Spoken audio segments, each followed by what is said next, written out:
In a significant development for modern air defense, South Korea has initiated the deployment of its laser-based anti-aircraft weapon Block I, a cutting-edge 20 kW class fiber laser system designed to neutralize drones and other small unmanned aerial vehicles, UAVs.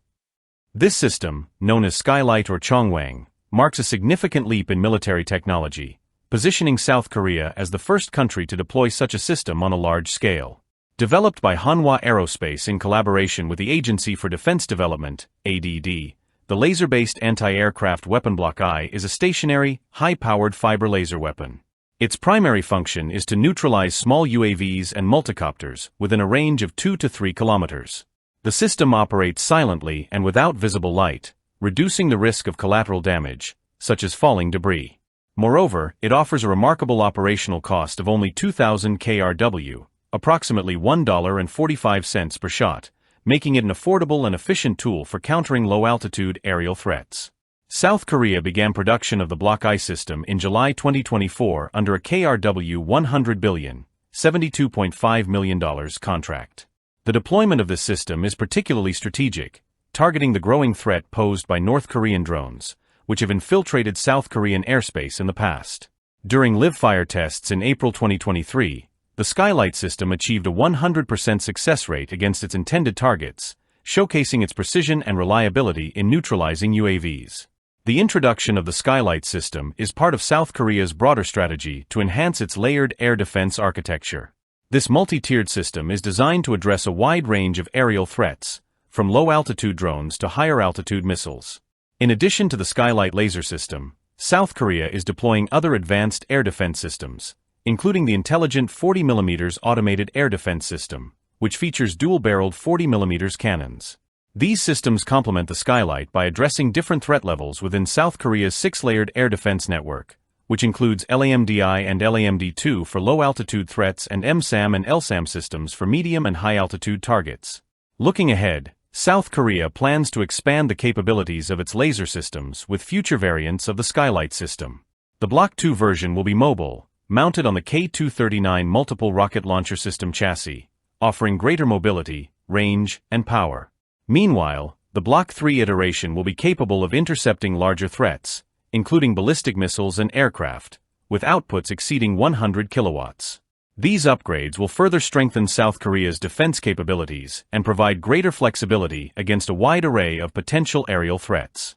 The advancement of laser weapon systems is not unique to South Korea. Countries around the world are investing in similar technologies to enhance their military defense capabilities. The United States, for instance, is developing high-power laser systems, such as Lockheed Martin's 500 kW class laser weapon and Raytheon's high-energy laser weapon systems, which aim to intercept rockets, artillery, and drones.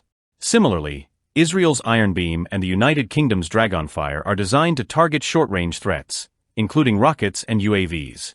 Laser weapons, also known as directed energy weapons, DWs, offer several advantages over traditional air defense systems. Their speed of light engagement capabilities allow for near-instantaneous neutralization of threats, such as drones, missiles, and artillery shells. Furthermore, laser systems provide precision targeting, reducing the risk of collateral damage and minimizing the need for conventional munitions. As the system operates on power rather than ammunition, it can be sustained for longer periods, reducing logistical burdens and operational costs. However, there are challenges associated with the use of laser systems, particularly in adverse weather conditions. For example, performance can be impacted by rain, fog, or clouds, and interception times for swarm drone attacks may be longer than anticipated. As a result, South Korea is exploring complementary systems, such as high-pulse microwave (HPM) weapons, to address these limitations and provide a more comprehensive defense solution.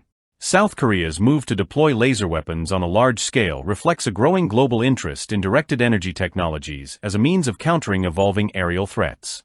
Countries such as China, Russia, Israel, and the United States are investing in laser systems for various military applications. China, for example, has showcased laser systems like the Silent Hunter and the LW-30, while Russia's Peresvet and Zadira lasers are used for battlefield applications. Other nations, such as France and Germany, are exploring laser systems for naval platforms, while India, Turkey, and Japan are developing laser technologies for border defense and anti-drone operations. Despite the challenges that laser systems face, including power supply and cooling issues, the trend toward adopting these technologies in military defense systems is clear. With their ability to provide precision, cost efficiency, and scalability, directed energy weapons are set to play an increasingly important role in future military strategies worldwide. South Korea's deployment of the laser-based anti-aircraft weapon block I marks a significant step forward in the evolution of air defense technologies. With its ability to neutralize drones at a fraction of the cost of traditional missile systems, the Skylight system is poised to become a key element of South Korea's defense infrastructure. As laser weapon technology continues to advance, it may revolutionize how nations approach air defense, providing a more efficient, precise, and cost-effective solution to counter a wide range of aerial threats.